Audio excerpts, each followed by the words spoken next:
Olá, querido professor, seja bem-vindo a mais uma pré-aula da classe de jovens. E hoje nós vamos tratar da lição número 3, que tem por tema os livros de Lucas e Atos, a base da doutrina pentecostal. Professor, eu acredito que você já tenha pego sua lição, tenha dado uma boa lida nela. Então o que eu vou trazer para você aqui é apenas um pouco mais do que está na sua lição, conteúdo extra para você inserir na sua aula e assim criar mais, levar mais informações para os seus alunos. O material que eu estou utilizando aqui, esse esboço, eu vou deixar disponível no nosso site da Escola Bíblica para você baixar e conseguir acompanhar exatamente o que eu estou vendo aqui. Bom, o livro de Lucas e Atos, basicamente, como você já deve saber, foram escritos pelo mesmo autor, Lucas. Lucas, ele era um gentio e Deus, e nos seus relatos, ele deu prioridade para o quê? Para o agir do Espírito Santo na vida de Jesus e depois, no livro de Atos, na igreja primitiva, no começo da igreja primitiva. Por isso que a doutrina pentecostal utiliza muito esses dois livros, porque relata muito e foca muito na questão do agir do Espírito Santo sobre nós.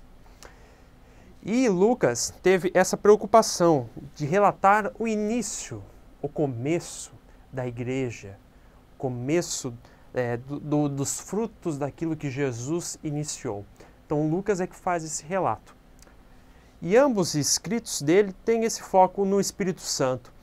E ele, sendo um médico, como a gente já tem conhecimento, ele tem uma habilidade de, nos seus escritos, principalmente quando ele fala das curas e milagres, de ele trazer mais refinado, com uma linguagem mais refinada, que talvez os outros apóstolos não teriam pela sua formação ou pela sua experiência de vida, mas ele como médico tinha um pouco mais dessa cultura linguística. E assim ele consegue nos seus escritos trazer muitos mais detalhes, muito mais aprofundado.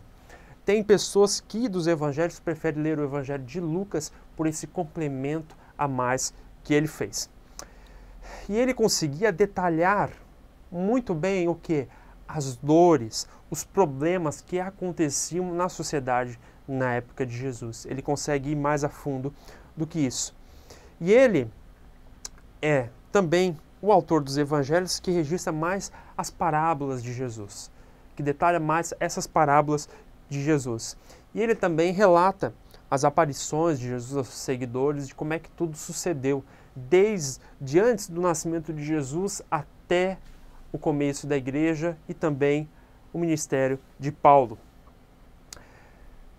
E é de conhecimento geral que Lucas não presenciou os fatos que ele escreve no livro de Lucas. Obviamente, Lucas não estava ali, ele não era um dos discípulos de Jesus. Mas ele agiu basicamente como um jornalista investigativo, digamos assim, indo atrás da história, colhendo testemunhos, falando com as pessoas para realmente ver o que aconteceu, de que forma aconteceu e tentando organizar isso numa ordem cronológica exata, que não era tanto a preocupação dos outros evangelhos, mas Lucas tinha essa preocupação de realmente ir atrás de testemunhos, de fatos e organizar isso tudo muito bem. E por isso que o livro de Lucas tem essas qualidades que muitos gostam. No livro de Atos, Lucas chega a participar de alguns momentos. Nós vamos ver que aí, já diferente do livro de Lucas, no livro de Atos, ele já estava em algum dos momentos que ele aconselha, ele estava presente. Tanto que ele vai utilizar a conotação nós nos seus textos para simbolizar isso. Por exemplo, em Atos 20, 13, quando Paulo está voltando da Ásia para a Ásia, ele registra isso. Numa viagem lá em Atos 21 e 7, na viagem de volta a Jerusalém, ele também registra que ele estava junto. E também na viagem de Paulo a Roma, que está em Atos 27, 2, ele também registra que ele estava presente nesse momento. E Lucas é enfático sobre o agir do Espírito Santo, sobre o agir do Espírito Santo, sobre Jesus, a igreja e também sobre principalmente a vida de Paulo, que ele detalha o ministério de Paulo ali no livro de Atos. Para você ter uma ideia da importância dos escritos de Lucas, você vai ver Lucas não andou com Jesus, mas mesmo assim ele tem uma grande importância quando nós olhamos para a nossa Bíblia na formação dela. Olha só esses números. Dos 7.947 versículos do Novo Testamento, Lucas e Atos totalizam 2.157, ou seja, 27% do Novo Testamento. Quase um terço do Novo Testamento é composto pelos escritos de Lucas, pelo seu grande detalhamento. Então, nós temos essa importância que nós temos que dar para Lucas, porque ele tem uma importância fundamental nos escritos, no Evangelho e nos ensinos da igreja primitiva. Para você ter ideia, as cartas de Paulo, elas têm 2.032 versículos e as cartas de João apenas 1.407. Então, todas elas ficam atrás, Paulo e João ficam atrás de Lucas em questão de escritos, em questão de registro histórico da igreja e de Jesus. Além disso, apenas Lucas e Atos possuem a história desde o nascimento de Jesus até o início da igreja e o ministério de Paulo. Somente nos escritos de Lucas nós temos esta base. E o Espírito Santo é registrado no livro de Lucas em vários momentos. Vamos lá para o livro de Lucas. Deixa eu pegar aqui.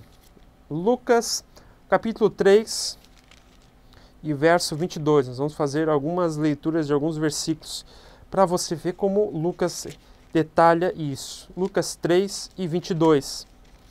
Olha só o que vai falar a palavra de Deus.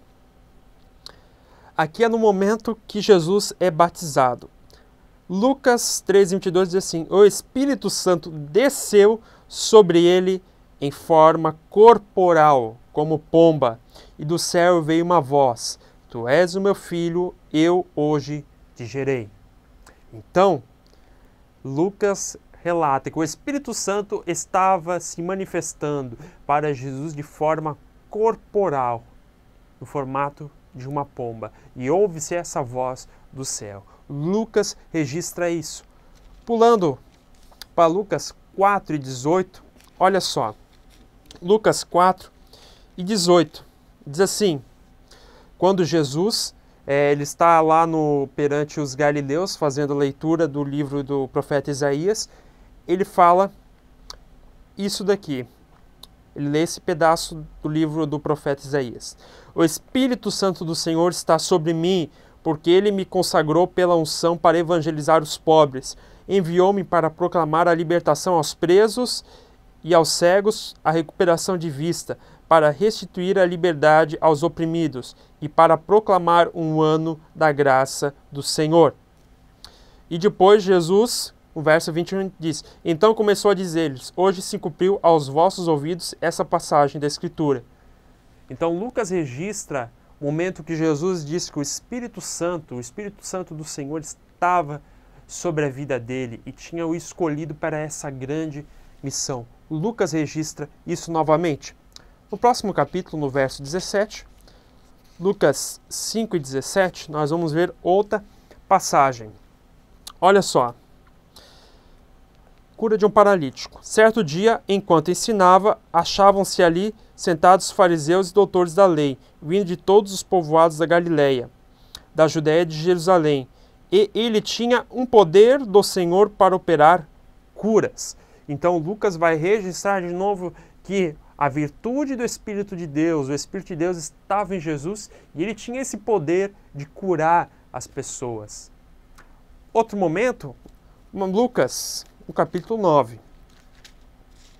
Lucas, no capítulo 9, verso 1 e 2. Quando Jesus dá a missão dos seus 12 discípulos. Convocando os 12, deu-lhes poder e autoridade sobre todos os demônios, bem como para curar doenças, e enviou-os a proclamar o reino de Deus e a curar. Então Jesus tem a virtude da cura, a virtude de expulsar demônios, porque o Espírito Santo estava sobre ele, e ele, com essa autoridade, repassa isso aos seus discípulos, dá essa autoridade para os seus discípulos, para eles fazerem as mesmas obras e maiores do que ele fez. Então Lucas registra isso. Outro versículo, Lucas 12, no verso 10, nós veremos assim: E todo aquele que disser uma palavra contra o Filho do Homem será perdoado. Mas ao que houver blasfemado contra o Espírito Santo, não lhe será perdoado. Jesus aqui no contexto, né? Quando os fariseus dizem que Jesus, pelo poder do diabo, fazia aquelas coisas. Então Jesus fala aqui sobre o pecado imperdoável, que é o que? Duvidar da obra do Espírito Santo, que era aquele que estava sobre ele. Então, mais uma vez, Lucas registra Jesus falando sobre o Espírito Santo que estava sobre ele. Outro versículo, 12:12, continuando.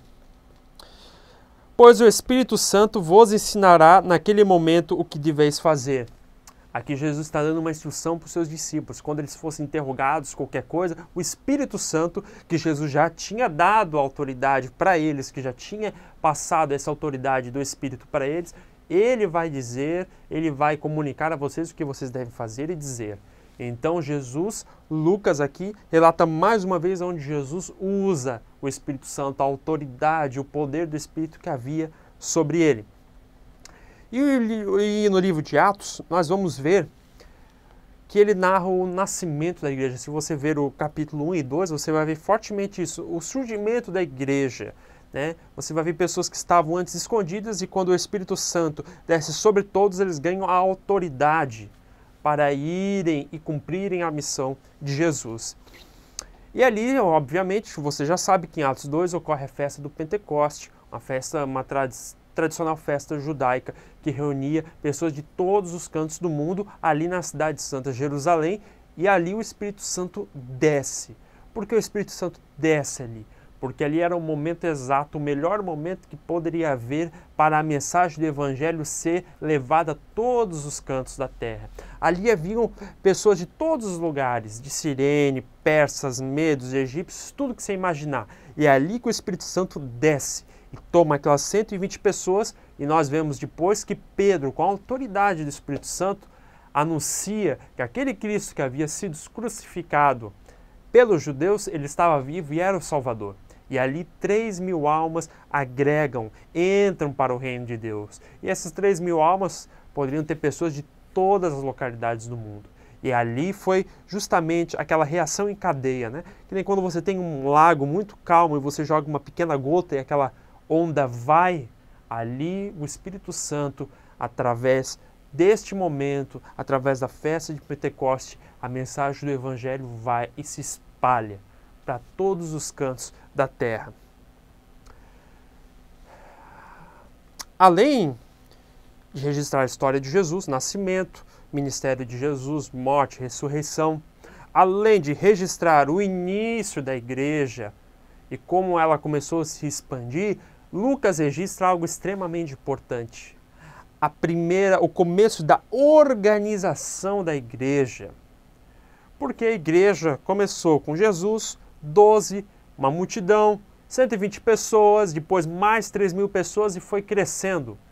E obviamente quando você tem muitas pessoas você precisa ter organização. Então Lucas vai registrar isso no livro de Atos. Como é que aconteceram isso, os concílios, as reuniões, as discussões que aconteceram para alinhar o andamento da obra de Deus. Lucas vai registrar a briga entre dois apóstolos, Paulo e Pedro, por exemplo. Lucas deixa isso tudo registrado para nós, como a igreja começou a se organizar, as pessoas que começaram a trabalhar junto na igreja, as pessoas que foram levantadas pelos apóstolos para trabalhar. Então ali há muito ensinamento para nós, igreja atual, de como nós devemos nos organizar e devemos caminhar aqui na terra. Meus irmãos, é isso que eu tenho para trazer para vocês. Eu espero que isso que eu trago para vocês sirva ali para você incrementar a sua lição, para você trazer um pouco mais de informação para os seus alunos. Agradeço o seu tempo, a oportunidade de estar aqui com você e até, quem sabe, mais uma próxima aula. Deus te abençoe e te use muito para ministrar a sua palavra. Amém.